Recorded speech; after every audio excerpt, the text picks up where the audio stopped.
warahmatullahi wabarakatuh. Hai semua, perkenalkan nama saya Mijian Tasya. Saat ini saya sebagai mahasiswi semester 2 di program studi S1 Farmasi dengan NIM F2024011151. Saya dari kelas P4.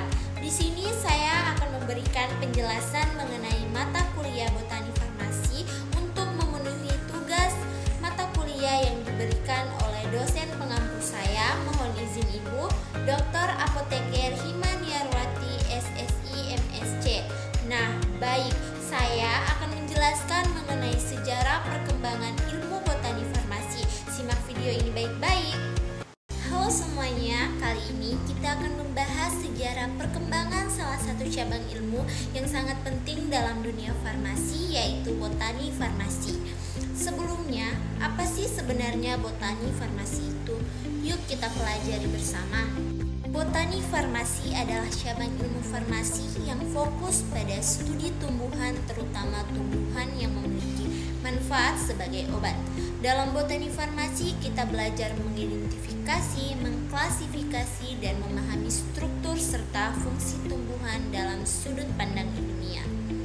Ilmu ini sangat penting karena banyak sekali obat-obatan yang berasal dari tumbuhan, mulai dari pengobatan tradisional hingga obat modern.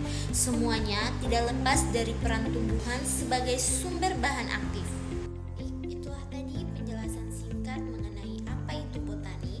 Selanjutnya saya akan membahas mengenai sejarah perkembangan botani farmasi. Pada zaman prasejarah, sebelum tulisan ditemukan, manusia sudah menggunakan tanaman untuk mengobati luka, demam, dan berbagai penyakit. Mereka belajar dari pengalaman dan pengamatan, misalnya melihat hewan memilih tanaman tertentu saat sakit. Tanaman-tanaman seperti daun sirih, kunyit, dan jahe digunakan secara empiris karena efeknya yang menyembuhkan. Ilmu ini bersifat turun-temurun, diwariskan oleh generasi ke generasi secara lisan. Memasuki zaman kedua, yaitu zaman kuno, beberapa peradaban besar mulai mendokumentasikan penggunaan tanaman obat, seperti di Mesir kuno, sekitar 1500 sebelum Masehi. Papirus Ebers mencatat lebih dari 700 ramuan herbal, termasuk lidah buaya, bawang putih, dan kastor.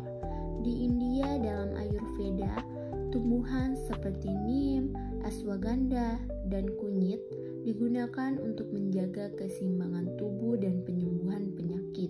Sementara di Cina, dalam pengobatan tradisional Tiongkok, teks seperti Shenong Bengkao Jing mencatat ratusan tanaman obat dan efek farmakologisnya.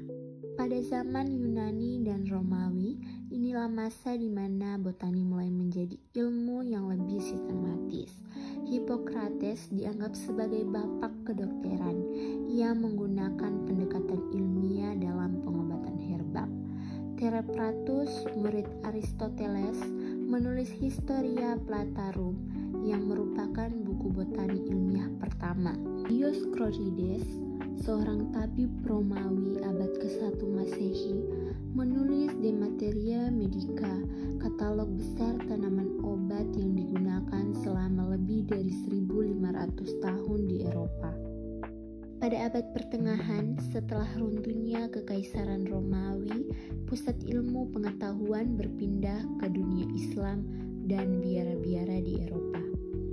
Di dunia Islam, ilmuwan seperti Ibnu Sina menyusun Canon of Medical yang mencampurkan pengobatan Yunani dengan pengetahuan tumbuhan lokal. Di biara Eropa, para biarawan mengumpulkan, menanam, dan menulis buku-buku herbal. Buku-buku ini berisi gambar tumbuhan dan khasiatnya. Pada zaman Renaissance abad ke-15 sampai dengan 17, periode ini ditandai dengan kembalinya minat terhadap ilmu alam. Buku-buku herbal semakin banyak dicetak dan disebarluaskan karena penemuan mesin cetak. Tokoh seperti Leonhard Fuchs dan John Jard menyusun katalog tanaman dengan ilustrasi dan deskripsi ilmiah. botani mulai berdiri sebagai ilmu sendiri, terpisah dari kedokteran, dan kebun botani pertama dibangun di Italia sebagai tempat penelitian dan pendidikan. Pada abad ke-18 dan 19, perkembangan ilmu modern di masa ini, pengembangan metode ilmiah dan kemajuan kimia mempercepat pemahaman tentang kandungan aktif tanaman. Tumbuhan tidak hanya diklasifikasikan, tetapi juga dianalisis kandungan senyawa aktifnya.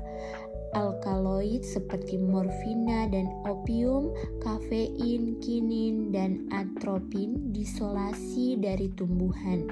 Lembaga pendidikan mulai mengajarkan botani farmasi sebagai bagian dari kurikulum farmasi dan kedokteran.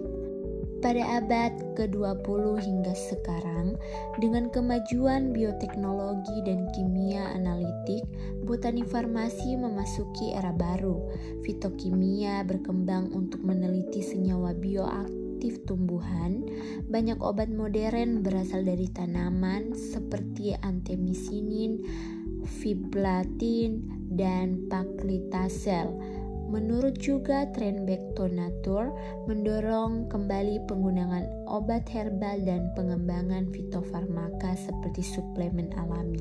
Botani farmasi berkembang dari pengamatan sederhana manusia prasejarah menjadi ilmu multidisipliner yang melibatkan botani, kimia, farmasi, dan bioteknologi. Ilmu ini tidak hanya penting untuk sejarah pengobatan, tetapi juga untuk masa depan kesehatan manusia, karena alam masih menjaga sumber inspirasi utama bagi penemuan obat-obat baru. Demikian penjelasan singkat mengenai sejarah perkembangan botani farmasi. Semoga video ini dapat menambah wawasan kita tentang pentingnya peran tumbuhan dalam dunia pengobatan dan farmasi. Terima kasih sudah menyaksikan. Sekian, wassalamualaikum warahmatullahi wabarakatuh.